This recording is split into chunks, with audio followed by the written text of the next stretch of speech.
friends, welcome to Rover Foodie Club. ഇന്ന് ഞങ്ങൾ നിങ്ങളുടെ മുമ്പിൽ വന്നേക്കുന്നത് ഒരു ഒന്നൊന്നര കട്ടിയായിട്ടാണ്. So guys, നമ്മൾ ഇന്ന് പറഞ്ഞു വന്നത് ഒരു ട്രാവൽ ആക്സസറിയെ കുറിച്ചാണ്. നമുക്ക് എല്ലാവർക്കും സുപരിചിതമായിരിക്കും, മിക്കവരുടെ വീട്ടിലുണ്ടാവും, പക്ഷെ നമ്മൾ അങ്ങനെ യൂസ് ചെയ്യാത്ത ഒരു ഗാഡ്ജറ്റ് ആണ്. ഇതാണ് സ്വിസ് ആർമി നൈഫ് എന്ന് പറയുന്നത്. മിക്കവാറും എല്ലാവരുടെയും വീട്ടിൽ ഈ പ്രൊഡക്റ്റ് ഉണ്ടാവും, പരിചയമുള്ളവരായിരിക്കും പകുതി. പക്ഷെ ഇതിന്റെ അകത്തുള്ള ടൂൾസ് നമ്മൾ പകുതിയിലധികം പേര് യൂസ് ചെയ്യുന്നുണ്ടാവില്ല, അല്ലെങ്കിൽ ഇത്രയും ടൂൾസ് എന്തിനാന്ന് നമുക്ക് ആർക്കും തന്നെ അറിയുന്നുണ്ടാവില്ല. അപ്പൊ ഞങ്ങളും ഇവൻ ഞാൻ ബൈ ചാൻസ് ആണ് കഴിഞ്ഞ ദിവസം ഇത്രയും സാധനം ഇതിനകത്തുണ്ട്, ഇതിന്റെ ആവശ്യം എന്തൊക്കെയാണെന്ന് മനസ്സിലായത്. അപ്പൊ അത് നിങ്ങളിലേക്ക് ഒന്ന് എത്തിക്കാൻ വേണ്ടി ഒരു ചെറിയൊരു വീഡിയോ, അതാണ് ഞങ്ങൾ ഉദ്ദേശിക്കുന്നത്. അപ്പൊ നമുക്ക് ഇതിന്റെ അകത്തുള്ള ഓരോന്നും എന്തിനൊക്കെ യൂസ് ചെയ്യുന്നതെന്ന് ഒന്ന് കണ്ടിട്ട് വരാം. സോ ഫ്രണ്ട്സ്, നമ്മുടെ ചാനൽ ഇതുവരെ സബ്സ്ക്രൈബ് ചെയ്തിട്ടില്ലാത്തവർ റോവർ ഫുഡി ക്ലബിന്റെ വലതുവശത്ത് കാണുന്ന സബ്സ്ക്രൈബ് എന്ന ബട്ടൺ ഞെക്കുക. അതിന്റെ അകത്ത് വരുന്ന ബെൽ ബട്ടണിൽ ഞങ്ങളുടെ പുതിയ എല്ലാ വീഡിയോസും അപ്ഡേറ്റ്സ് ലഭിക്കാനായിട്ട് നിൽക്കുക. അപ്പൊ അതാണ്ട് നമ്മുടെ കയ്യിൽ ഇപ്പൊ ഇവിടെ 3 ടൈപ്പ് സ്വിസ് നൈഫ് ഉണ്ട്. ഇതിന്റെ അകത്ത് 3ന്റെ അകത്തും ഉള്ള ഓരോ നൈഫും അതിന്റെ അറ്റൻസിൽസും ഒക്കെ വ്യത്യാസമാണ്, യൂസ് ചെയ്യുന്നത് വ്യത്യാസമാണ്. അപ്പോൾ ഇപ്പൊ ഇതിന്റെ അകത്ത് മാക്സിമം ഒരു 8-9 ഒക്കെ ഉള്ളൂ, പക്ഷെ 10-20 വരെ പോകുന്ന സ്വിസ് നൈഫുകളും ഉണ്ട്. അപ്പൊ ഓരോന്നും യൂസ് ചെയ്യുന്നത് പല പല പർപ്പസിനാണ്. അപ്പൊ നമ്മൾ നമ്മുടെ അടുത്തുള്ള ഗാഡ്ജറ്റിലെ ഡിഫറെന്റ് ആയിട്ടുള്ള നൈഫ്സ് എന്തിനു വേണ്ടിയിട്ടാണ് യൂസ് ചെയ്യുന്നതെന്ന് പറഞ്ഞുതരാം. ഇപ്പൊ നമ്മൾ ഫസ്റ്റ് കാണിക്കാൻ പോകുന്ന ഈ വലിയ കത്തിയാണ്. നല്ല ഒന്നാന്തരം സ്റ്റെയിൻലെസ് സ്റ്റീലിന്റെ കത്തിയാണ് കേട്ടോ. അത്യാവശ്യം നമുക്ക് സ്ത്രീകൾക്ക് സെൽഫ് പ്രൊട്ടക്ഷൻ ആവശ്യമാണെന്ന് അറിയാലോ. അപ്പൊ ഇത് യൂസ് ചെയ്യാം. എന്ന് വെച്ചാൽ ഞാൻ പറഞ്ഞു വെച്ചിട്ട് പോയി ആരുടെ നെഞ്ചത്ത് കുത്താൻ പോയേക്കരുത്, ഇത് അതിനുള്ളതല്ല. ഇത് ഫ്രൂട്ട് കട്ടറാണ്. അപ്പൊ ഞാൻ നിങ്ങളിപ്പോൾ ഫ്രൂട്ട് എങ്ങനെ കട്ട് ചെയ്യുന്നത് കാണിച്ചു തരാം. അപ്പൊ നമ്മുടെ കയ്യിലൊരു സപ്പോർട്ടൊക്കെ ഉണ്ട്, നമുക്ക് കത്തി വെച്ചിട്ട് കട്ട് ചെയ്യാം. ഓക്കെ,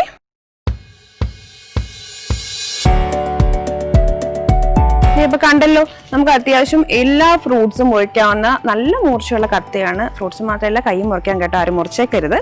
ഇനി അടുത്തത് നമ്മുടെ കുഞ്ഞു കത്തി, ചെറിയ കത്തിയാണ്.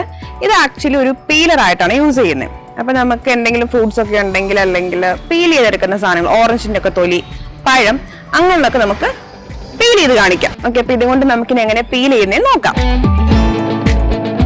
അപ്പൊ നമ്മുടെ കയ്യിൽ ഒരു പഴം ഉണ്ട്, നമ്മൾ പഴം പീൽ ചെയ്യാൻ പോവാ കേട്ടോ.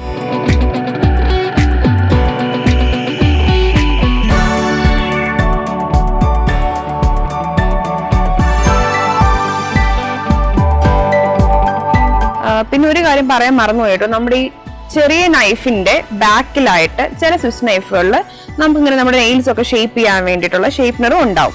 അപ്പൊ അടുത്ത ടൂള് നമ്മുടെ ഇതാണ്. ഇതിന്റെ മെയിൻ പോർഷൻ കണ്ടോ, ഇതൊരു സ്ക്രൂ ഡ്രൈവർ ആണ്. നമുക്ക് ഇതിനകത്ത് സ്ക്രൂ ഒക്കെ മുറുക്കാൻ യൂസ് ചെയ്യാൻ പറ്റും. കാണിച്ചു തരാം. ഇപ്പൊ എന്റെ കയ്യിൽ 2 സ്ക്രൂ ഉണ്ട്. ഇത് വെച്ചിട്ട് നമുക്ക് മുറുക്കാൻ പറ്റും. നമ്മുടെ ഈ സ്ക്രൂ ഡ്രൈവറിന്റെ അതേ ടൂളിന്റെ താഴെ തന്നെ നമുക്ക് ബോട്ടിൽ ഓപ്പണറും ഉണ്ട്. ഇത് വെച്ചിട്ട് നമുക്ക് നമ്മുടെ ബോട്ടിൽസ് ഒക്കെ ഓപ്പൺ ചെയ്യാം. ഫോർ എക്സാമ്പിൾ, നമ്മുടെ ഒരു സോസിന്റെ കുപ്പിയുണ്ട്. നമുക്ക് ഇത് വെച്ചിട്ട് ഇതിന്റെ അകത്തുള്ള സാധനം ഓപ്പൺ ചെയ്തെടുക്കാം. അപ്പൊ അടുത്ത നമ്മുടെ കയ്യിലുള്ള ഒരു കോർക്ക് ഓപ്പണർ ആണ്. നമ്മൾ വൈൻ കുപ്പി ഒക്കെ മിക്കവാറും കോർക്ക് വെച്ച് അടച്ചല്ലേ വരുന്നത്. അപ്പൊ അത് ഓപ്പൺ ചെയ്യാനുള്ളതാണ് ഈ കോർക്ക് ഓപ്പണർ. പക്ഷെ ഇപ്പൊ തൽക്കാലം നമ്മുടെ കയ്യില് വൈൻ കുപ്പിയൊന്നും ഇല്ല, അതുകൊണ്ട് ജസ്റ്റ് ഡെമോൺസ്ട്രേഷന് നമ്മൾ ഒരു ഉരുളക്കിഴങ്ങ് വെച്ചിട്ട് ഇത് എങ്ങനെയാണ് കയറ്റുന്നതെന്ന് കാണിച്ചു തരാം. ഓക്കെ, ഇതാണ് നമ്മുടെ ഓപ്പണർ, ഇത് ഉരുളക്കിഴങ്ങ്.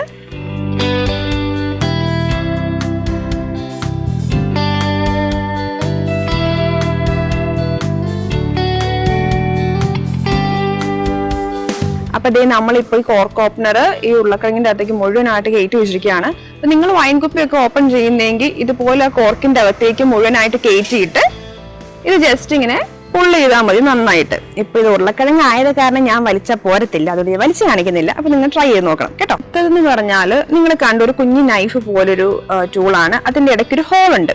ഇതിന്റെ പർപ്പസ് എന്താന്ന് വെച്ചാൽ നമുക്ക് ലെതർ സ്റ്റിച്ച് ചെയ്യാനുള്ളതാണ് ഈ ടൂള്.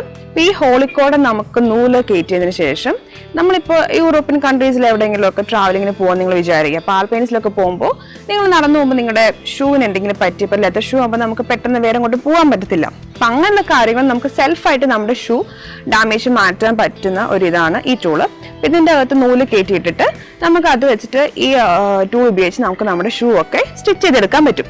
അപ്പോൾ ഇവിടെ ഇപ്പോൾ പർപ്പസ്ഫുള്ളി നമുക്ക് വേറെ നമ്മുടെ ഇവിടെ ഒന്നും ചെയ്യാനൊന്നും ഇല്ല, അതുകൊണ്ട് കാണിച്ചു തരാൻ പറ്റത്തില്ല. പക്ഷെ ഇതാണ് ആ ഹോള്. ഈ ഹോളിന്റെ അകത്തേക്കൂടെ ടോയിൻ കയറ്റിയിട്ട് നമുക്ക് നമ്മുടെ ലെതർ ഒക്കെ സ്റ്റിച്ച് ചെയ്തെടുക്കാം. അപ്പൊ ഇത് ലെതർ സ്റ്റിച്ചിങ്ങിന് വേണ്ടിയിട്ടുള്ളതാണ് ഈ ടൂള്. ഗൈസ്, അടുത്തെന്ന് പറയുന്നൊരു സിസർ ആണ്. നമ്മുടെ ഇവിടെ ഉള്ള ഇപ്പൊ 3 എണ്ണം ഉണ്ടെന്ന് പറഞ്ഞല്ലോ നമ്മുടെ കയ്യില്, പക്ഷെ അതിന്റെ താഴെ ഒരെണ്ണത്തിന് മാത്രമേ ഈ സിസേഴ്സ് ഉണ്ടായിരുന്നുള്ളൂ. ഇത് നമ്മുടെ നോർമൽ സിസേഴ്സ് എന്തിനാ യൂസ് ചെയ്യുന്നത്? കട്ട് ചെയ്യാൻ വേണ്ടിട്ട്, പേപ്പർ അല്ലെങ്കിൽ തുണികളൊക്കെ. അപ്പോൾ സെയിം പർപ്പസ് ആണ്. കട്ട് ചെയ്ത് കാണിച്ചു തരാം.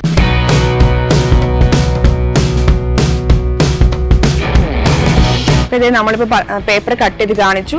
ആവശ്യം നന്നായിട്ട് ഞാൻ മടക്കി വെച്ചിരുന്ന പേപ്പർ ആയിരുന്നു, പക്ഷെ നമുക്ക് ഈസി ആയിട്ട് കട്ട് ചെയ്യാൻ പറ്റി. കുറച്ചൊരു സ്ട്രെങ്ത് നമ്മൾ കൊടുക്കണം, എന്നാലും നമുക്ക് നമ്മൾ ഉദ്ദേശിക്കുന്ന രീതിയിൽ ഇത് കട്ട് ചെയ്യാൻ പറ്റും. നമ്മുടെ കയ്യിലുള്ള അടുത്ത ടൂളാണ് ഫുഡ് ക്യാൻ ഓപ്പണർ.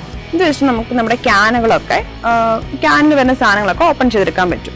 അപ്പൊ നമ്മുടെ കയ്യിൽ ഇപ്പൊ ഫുഡ് ക്യാൻ ഇല്ലാത്ത കാരണം ഒരു 7up ഉണ്ട്. അത് വെച്ച് നമ്മൾ ഓൾട്ടർനേറ്റീവ് ആയിട്ട് എങ്ങനെയാണ് കട്ട് ചെയ്യുന്നതെന്ന് കാണിച്ചു തരാം.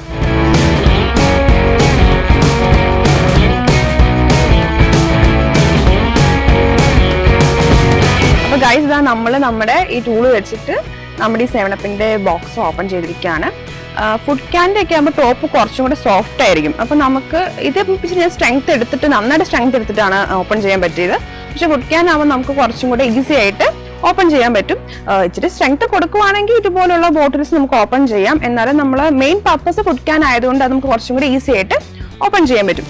അപ്പോൾ ഇത് സിമ്പിൾ ആണ് ഗൈസ്. അപ്പൊ ഇനി നമുക്ക് ഏറ്റവും ഇമ്പോർട്ടന്റ് ആയിട്ടുള്ള 2 ടൂൾസും കൂടെയാണ് ഉള്ളത്.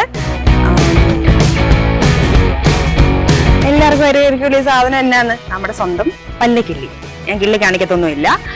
ഇത് പ്ലാസ്റ്റിക്കിന്റെ ആണ്, അതുകൊണ്ട് നമുക്ക് യൂസ് ചെയ്തിട്ട് കളയേണ്ട ആവശ്യമൊന്നുമില്ല. കൈ എടുത്താൽ മതി, എപ്പോൾ വേണം യൂസ് ചെയ്യാം. ഓൾ ടൈം പർപ്പസ്ഫുൾ ആണ്. അപ്പോൾ ഇത് ജസ്റ്റ് കയറ്റുക, എടുക്കുക, തിരിച്ചിറക്കി വെക്കുക. സിമ്പിൾ. ഇനി ഇപ്പൊ അടുത്തതും നമുക്ക് ഭയങ്കര ഇമ്പോർട്ടന്റ് ആയിട്ടുള്ള ഒരു ടൂളാണ് പ്ലക്കർ. ഇത് അറിയില്ലാത്ത വിമൻസ് ആയിട്ടുള്ള ആരും ഉണ്ടാവത്തില്ല. എപ്പോഴും നമുക്ക് യൂസ്ഫുൾ ആയിട്ട് വരുന്നൊരു സാധനമാണ്. അപ്പോൾ നല്ല ഷാർപ്പാണ്, നമുക്ക് എപ്പോഴും യൂസ് ചെയ്യാൻ പറ്റും. ലാസ്റ്റ് ടൂൾ ഇതാണ് പ്ലക്കർ. ഓക്കെ, അപ്പൊ ഇതും സിമ്പിൾ ആയിട്ട് ഊരിയെടുക്കുക. അതിന്റെ ടോപ്പിലുണ്ട്, തിരിച്ച് അതേപടി നമുക്ക് കയറ്റി വെക്കാൻ പറ്റും. നമ്മളിപ്പോ നിങ്ങളുടെ അടുത്തൊരു 8-10 ടൂൾസ് മൊത്തത്തിൽ ഓപ്പൺ ചെയ്ത് കാണിച്ചു. അപ്പോൾ നമ്മുടെ കയ്യിൽ ഇപ്പൊ ഉള്ള ഡിവൈസിന്റെ സൈസിനേക്കാളും സൈസ് കുറഞ്ഞത് മാർക്കറ്റിൽ അവൈലബിൾ ആണ്, സൈസ് കൂടിയത് മാർക്കറ്റിൽ അവൈലബിൾ ആണ്. നിങ്ങളപ്പോ ഏതെങ്കിലും ഓൺലൈൻ പ്ലാറ്റ്ഫോമിൽ കേട്ട് നിങ്ങൾക്ക് അവിടുന്ന് നിങ്ങളുടെ ആവശ്യത്തിനനുസരിച്ച് സൈസും അതുപോലെ തന്നെ ടൂൾസിന്റെ നമ്പറും അതിന്റെ യൂസ് ഒക്കെ നോക്കിയിട്ട് നിങ്ങളുടെ പർപ്പസിന് ആവശ്യമായിട്ട് നിങ്ങൾക്ക് സെലക്ട് ചെയ്യാം. അപ്പൊ ഈസിലി അവൈലബിൾ ആണ്, നമുക്ക് അഫോർഡബിൾ ആണ്, ക്യാരിങ്ങിനും ഈസിയാണ്. സോ ഗൈസ്, ഇന്നത്തെ വീഡിയോ നിങ്ങൾ എല്ലാവരും കണ്ടല്ലോ. നമുക്ക് എവിടെ യാത്ര ചെയ്യണമെങ്കിലും നമുക്ക് യൂസ് ചെയ്യാൻ പറ്റുന്ന വളരെ യൂസ്ഫുൾ ആയിട്ടുള്ള ഗാഡ്ജറ്റ് ആണ് ഇന്ന് ഞങ്ങൾ പരിചയപ്പെടുത്തിയത്. അപ്പൊ നിങ്ങൾക്ക് എന്തെങ്കിലും കമന്റ്സ് ഒക്കെ ഉണ്ടെങ്കിൽ നിങ്ങൾ കമന്റ് ബോക്സിൽ പറയുക. ഈ വീഡിയോ ഇഷ്ടപ്പെട്ടെങ്കിൽ എല്ലാവരും ലൈക്ക് ചെയ്യുക. അടുത്തൊരു വീഡിയോ ആയിട്ട് ഞങ്ങൾ വീണ്ടും വരുന്നവരേക്കും എല്ലാവരും ഹാപ്പി ആയിട്ടിരിക്കുക, ഹെൽത്തി ആയിട്ടിരിക്കുക. അപ്പൊ വീണ്ടും കാണുന്നവരേക്കും ബൈ ബൈ.